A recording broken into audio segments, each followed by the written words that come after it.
Welcome! So, this is Mythos the Bear in quarantine. As you may have noticed, I have been making some posts about moving, and I have moved to South Korea. During this process, there's a lot of stuff going on. I did do some research before coming here, so I was somewhat prepared, but things are very different from when I was preparing to come here. So you should probably keep that in mind. So I'm going to tell you what my experience is being a visa holder coming to Korea and going into isolation here. So basically, um, once you have all your stuff and you are heading to the airport, make sure that you have a copy of your visa grant notice because they will ask for that eventually. You obviously have to have your passport because you're going internationally. And just in case, I did hold on to both of my ticket stubs because I wasn't sure if they would need those. When you come out of the plane, once you get into Korea, previously I've been told um, there's a big open area. You can go up or down to other levels so that you can get your SIM cards and things like that. When I arrived, it was in Korea August 28th. That was a Friday. We left America on Thursday. So we arrived here in Korea on a Friday. And it was basically a big, long, plush carpet hallway. So it was very hard to get your luggage over. And it was this really long, long, long hallway. Any side um, areas were blocked off or said no entrance or things like that, so there wasn't any way to get anywhere. And you just go down the long hallway of the terminal until you get to this big desk area that says quarantine. So basically, there are two forms there that I hadn't seen before that you definitely need to fill out. If you think you have those forms, or you think you filled out those forms, you probably didn't. So make sure that you grab those and fill both of those out because they will ask for both of those. One of those at the quarantine area and one of them later on. Um, I don't have a picture of the one that they need at the quarantine area, but when we were in line at the next area, I did take pictures. So all of those I will have somewhere for you what those forms look like. So make sure that you have those and are filling those out. Um, so we went through and we had to stand in line for quarantine and have those two papers. Um, we'd seen similar papers, but not those exact papers, so we didn't have them, so we had to go up, have them tell us that we didn't have them, and then we need to go out and refill them out and then get back in line. Um, Actually, a lot of people had to do that, so I don't know what happened there, but we got back in line and we had our form. I think they needed the yellow one. There were two small slips, and one was the yellow one that you give there, and then the white one you need to take with you. So at that area, they do ask you if you have any symptoms. Are you a visa holder? I think they also take your temperature there as well, and they write it down on a piece of paper. And once you go through there, you either go to the regular check-in area for all the checks, or you get a little lanyard and you have to specifically go into the quarantine area. So we went ahead into the regular area, and basically you turn left and you walk down this hallway, and there's a sign that says foreigner passport. So if you don't have a Korean passport, you have to go there and get in that line. And the line wasn't very long, it just took forever. So that first station that you go to is basically they get your phone, your passport, your visa, everything like that, check that out, make sure it's all filled in correctly, and then on your phone they download the self-quarantine app. So there are two different apps. and they actually give you a piece of paper. I will show that here. So there's the self-quarantine app, which is this app right here, self-quarantine. And then there's also a self-check app, which is this one right here. So the self-quarantine it looks like this, and basically twice a day you're supposed to put in what your step is. So this is what it looks like. If it's red, that means you need to do a check. You don't have to do it right then, but you do need to make sure that you get your 2 checks every day.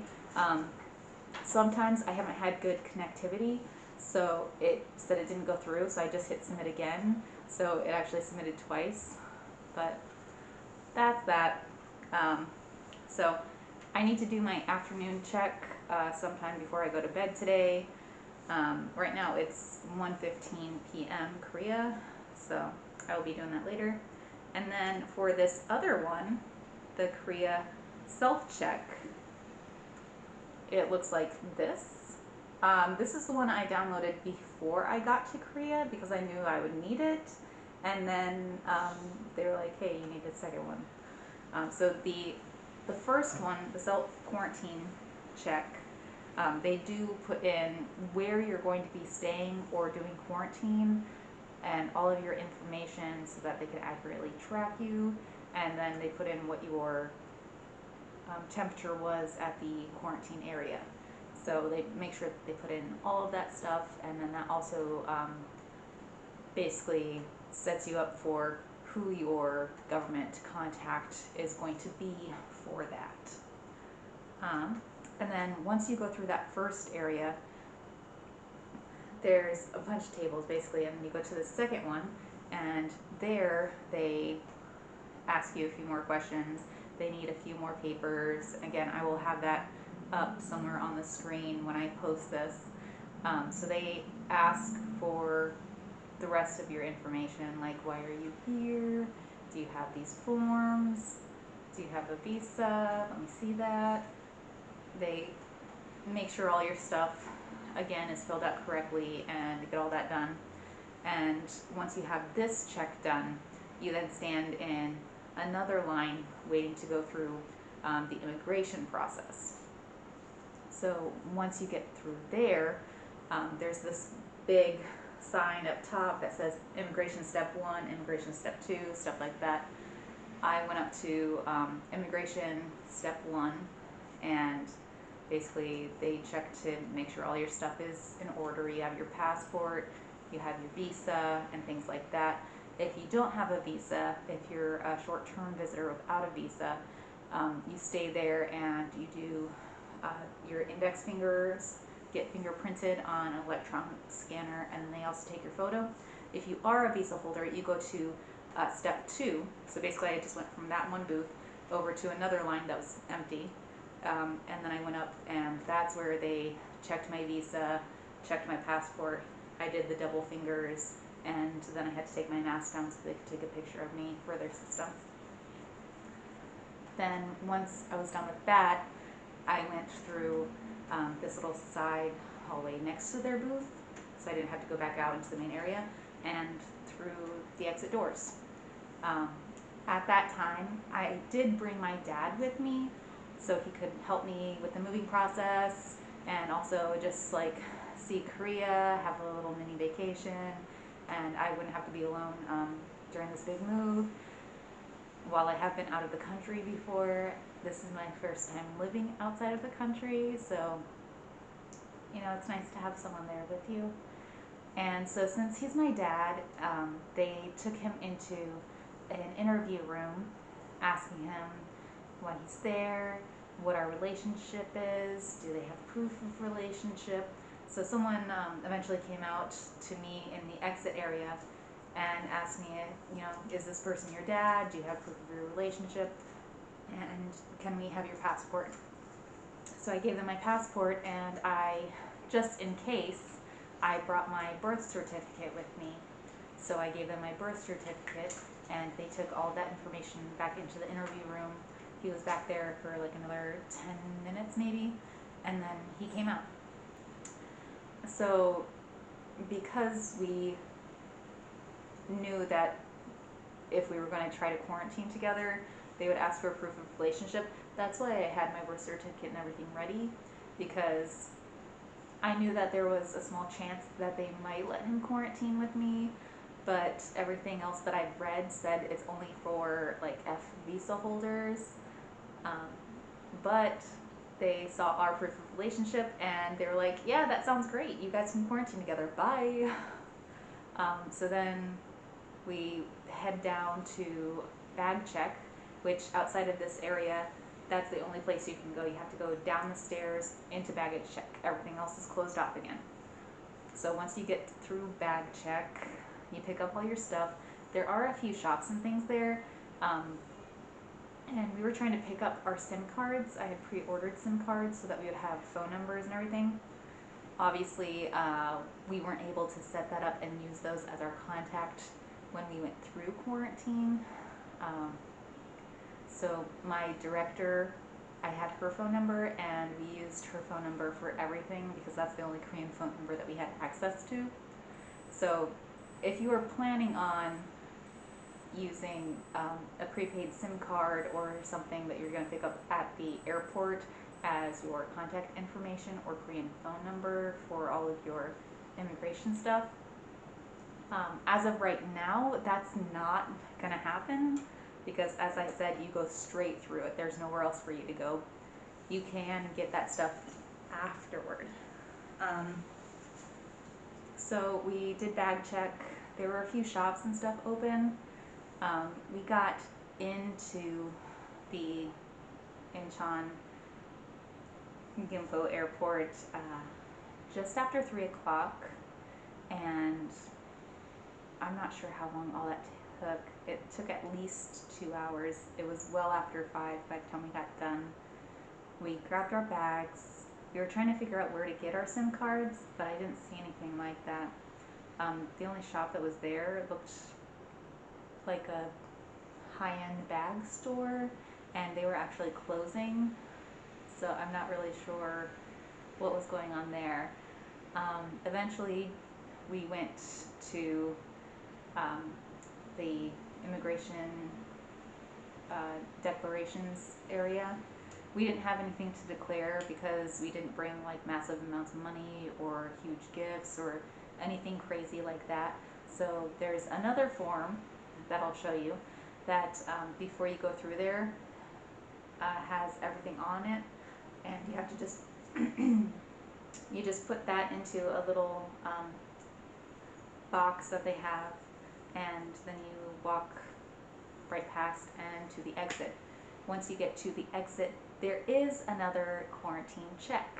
So once you get there, they check your documents, ask you if you know where you're going, and they take your temperature again. If your temperature is good, they give you a sticker, and then they let you go to where you're supposed to be going. This area again is blocked off, so you have to go wherever they tell you to go. Once I got out, they told me to go to a specific station. So there are a whole bunch of booths for different provinces. So we went over to the one for our province, and they asked us, you know, do you want to take a bus or a taxi?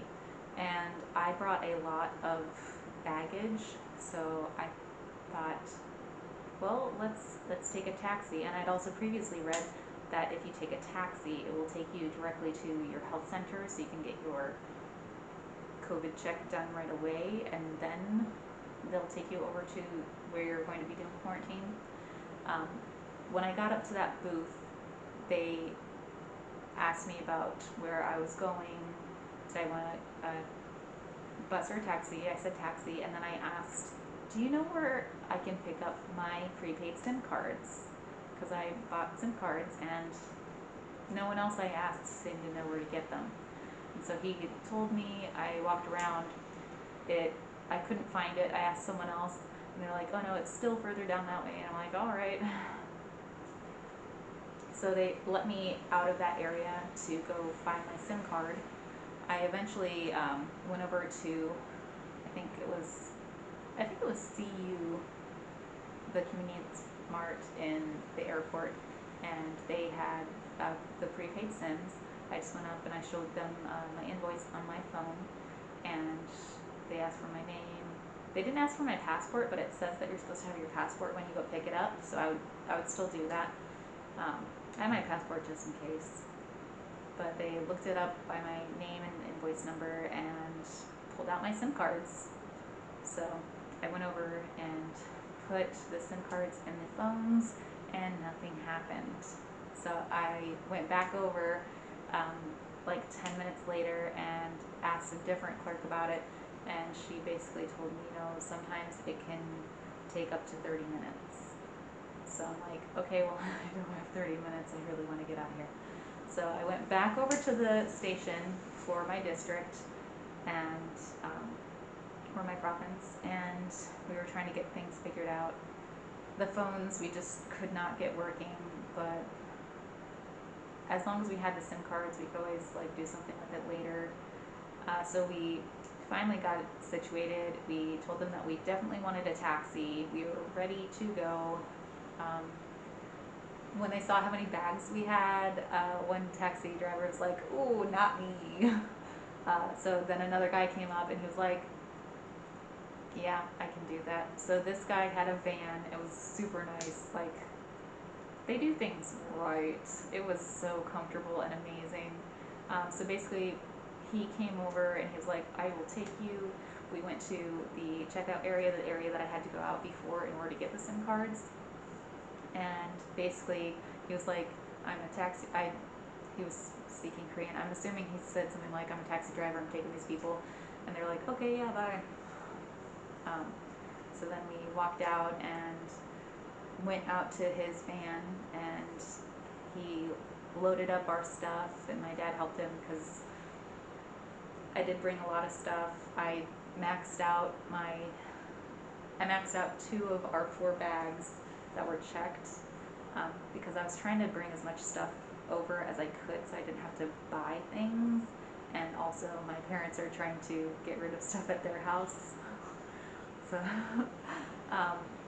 it's helpful to me and it was helpful to them. I did have to leave. I had some wine I was going to bring as gifts, but that put me over the weight limit, so I had to leave that behind. So we got into the van, and it ended up being about an hour to get to where we were going. By the time we left, it was already 7:30 p.m. So we'd been off the plane for about 4.5 hours, and we'd been out of the primary immigration check for about 2.5 hours, which seems insane to say. So then we got to where we were going to do quarantine. The guy asked us if he was at the right place, and I have been studying Hangul. I'm not really good at Korean yet, but I could read the Hangul, so I knew it said where we're supposed to be, and we were like, yeah, this is good. So he let us off and helped take our bags out and load our stuff up. And then I went into the building to make sure it was the right place. I double checked the downstairs keypad to make sure that my code worked, because I didn't want to go into the wrong place or anything. The code worked, so I went back out, got my dad, did the code again, went in, got on the elevator, and came upstairs and into our apartment. When I got here, I am staying in an office-tel. My school put me up at an office-tel because my apartment is still in use by the teacher I'm taking over for. So here at the office-tel, it's a 1-room. It is pretty small, but when we got in, the door didn't really open very well. I had to try it a few times, and then it got stuck, and my dad actually looked it up and figured out later that was because the batteries in the door were dead or dying, so it didn't open up very well. But yeah, it's basically one big long room, and it has it's blank along this wall, and then along that wall it's all storage cabinets, a little kind of desk area with a microwave, a television. You have a pull-out little table over there, and then there's the tiny little galley kitchen kind of over by the entrance, and then of course you have your regular shoe locker where you open up your shoes and put all that stuff in there. And then there's a small bathroom it's a Korean wet bathroom, so it's exactly what you'd expect. We have both taken a shower in it at this point, so there's really nothing to complain about. It was exactly what I expected. I can't wait to get into my own apartment though. When we came in here though, like I said, there's a television and a microwave. There's also a dishwasher. Clothes washer. That's right. It's in the kitchen, so I think dishwasher. There's a clothes washer. There's a electric cooktop, and also a sink. But those were the only things in the entire apartment, except I believe my director left me a thin mat and a blanket and a pillow. So prepare accordingly. We didn't have any toilet paper, so you might want to bring some of that. Or if you have a contact or something that can bring it to you, that would be great. My director actually left me a cell phone outside the apartment that had all of their information loaded onto it so that we could order delivery. And we've been ordering from CU and GS25. Is it GS? And those two convenience store chains, because there are quite a few and there's plenty nearby. And so we've been ordering from those. Yeah, I got it. We've been ordering from those, basically getting water and coffee and foodstuffs. I also ordered a big packet of rice. You'll see, if you're not familiar with it, that there are some things that say 1+1 or 2+1, and that means if you buy this many, you get this many free. So I did do a 2+1 for the rice. So I bought two 4-packs of rice and got 1 4-pack of rice for free. So we had plenty of rice for whatever we wanted to do with it, which is great. And CU actually the other day had a sale on some of their chicken. That's an emergency alert. So they will do emergency alerts like that a lot. They are loud, they are annoying, and they will happen at all hours of the day and night. Just be ready for that.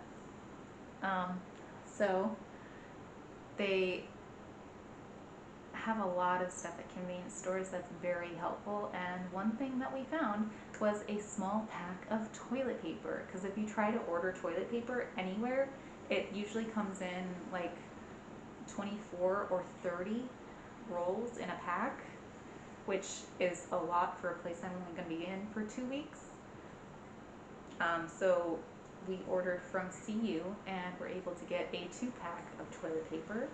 So basically one roll of toilet paper a week, which I don't think is that. I think that's going to be enough, or maybe more than enough, for the 2 of us for 2 weeks. But yeah, just plan accordingly, because it wasn't until day 2 or 3 that we were able to get our SIM cards working. So now we have phone numbers. Basically I got those SIM cards so that we'd have the unlimited data. I got the blue SIM card. It's 30 days unlimited data. You get a Korean mobile number, 100 minutes of voice, 100 text messages locally, and unlimited receiving on calls and messages. So my phone's data has been really spotty. Sometimes I can't use my phone to get on the internet or to do my self check. So we've been using the SIM I got from my dad as a mobile hotspot, and I've been using that a lot.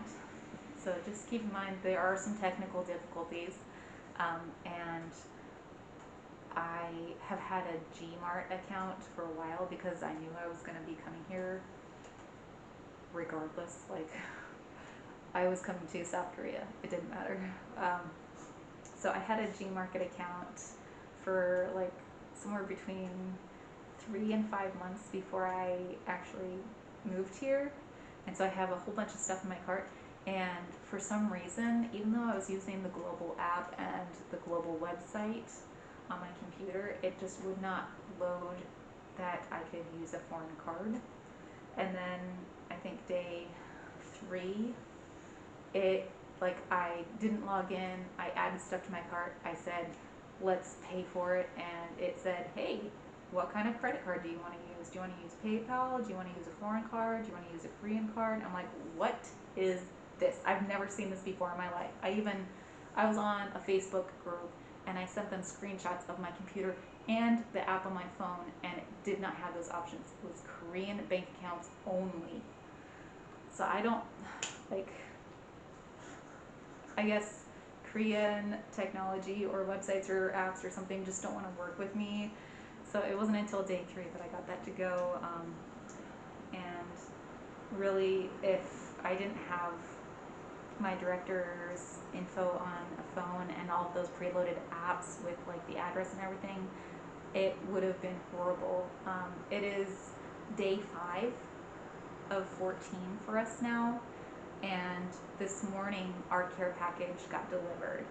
So on day 3, we went to go get our COVID check, and it came back negative. Ooh, surprise! But we hadn't gotten any care package or anything.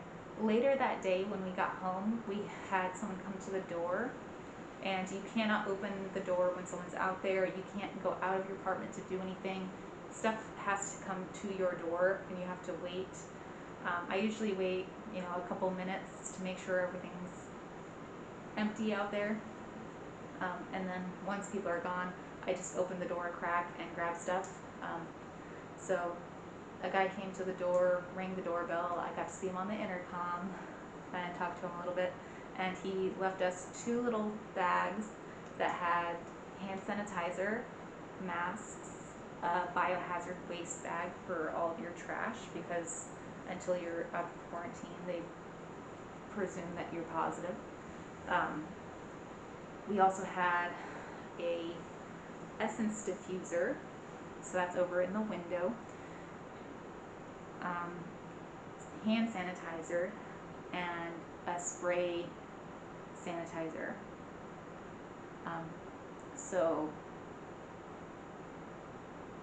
that's what we got in what we presumed was our care package. And then this is day 5, and 2 large boxes were left outside of our door. And so we opened those up, and it had tons of rice, has bags of soup and porridge you can heat up in your microwave. There's some Spam. There's packets of kimchi, which I bought some kimchi from the store the other day, and do you eat the rest of it or no? No. Okay, it's almost gone. There's just a little teeny tiny bit left. So I saw that and I was like, kimchi! There's also these little, I'm not sure if it's cheese or little mini sausages like you see in Korean dramas and on Korean movies, but they gave us a pack of those, and that's basically, we got 1 box of each, so it was the exact same for both of us. So now we have an overabundance of food, which is great. So on day 3 though, I did log into my Gmarket account and it suddenly started working, so I did order some food and water and stuff there. So we have some prepackaged healthy frozen meals that are going to be coming in addition to all of the food that we just received today. Um, so yes. So if you have any other questions about quarantine, or if I skipped over something here, feel free to comment or at me at Mythos the Bear on Insta, YouTube, Facebook, Tumblr, everything like that. And I will get back to you. Thanks. Bye.